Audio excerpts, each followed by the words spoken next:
समस्त श्रद्धालु भक्तजनों को सादर नमन।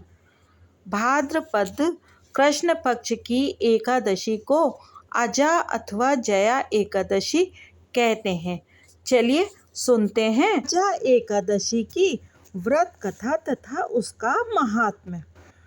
श्री कृष्ण जी से युधिष्ठिर जी बोले, हे जनार्दन, भाद्रपद कृष्ण एकादशी का क्या नाम है तथा उसकी विधि और महात्म्य क्या है, सो सब विस्तार पूर्वक कहिए।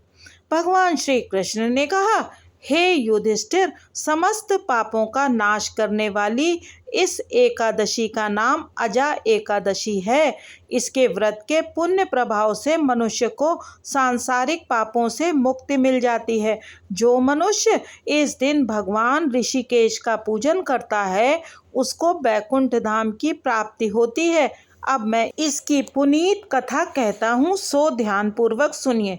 सतयुग में सूर्यवंश में हरिश्चंद्र नाम के एक सत्यवादी राजा राज्य करते थे।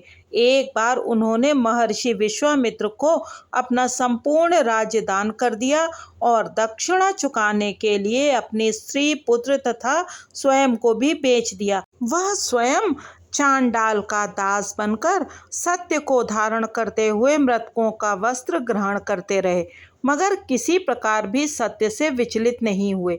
इस प्रकार राजा को कई वर्ष बीत गए तो उन्हें अपने इस नीच कर्म पर बड़ा दुख हुआ और वह इससे मुक्त होने का उपाय सोचने लगे कि मैं क्या करूं। एक दिन राजा इसी चिंता में बैठे हुए थे कि गौतम ऋषि उनके पास आए। राजा ने उनको देखकर प्रणाम किया और अपनी दुख भरी गाथा सुनाई। राजा की यह बात सुनकर गौतम ऋषि ने कहा, हे राजन, अब से 7 दिन बाद भाद्रपद कृष्ण पक्ष की अजा नाम की एकादशी आएगी।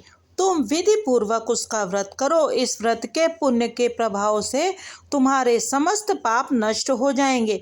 इतना कहकर गौतम ऋषि अंतर्ध्यान हो गए।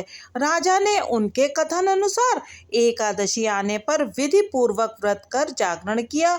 उस व्रत के प्रभाव से राजा के समस्त पाप नष्ट हो गए।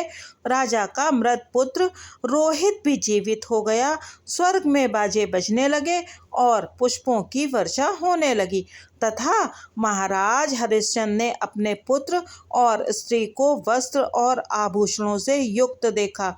इस व्रत के प्रभाव से उनको पुनः राज्य मिल गया और वह अंत समय में अपने परिवार सहित स्वर्ग को गए। यह सब अजा एकादशी के प्रभाव से ही हुआ। अतः जो मनुष्य विधि पूर्वक इस व्रत को करते हुए रात्रि जागरण करते हैं उनके समस्त पाप नष्ट होकर अंत में वे स्वर्ग लोक को प्राप्त होते हैं। इसके श्रवण मात्र से अश्वमेघ यज्ञ का फल प्राप्त होता है। अतः इस एकादशी की कथा को अवश्य सुनना चाहिए। श्री हरि।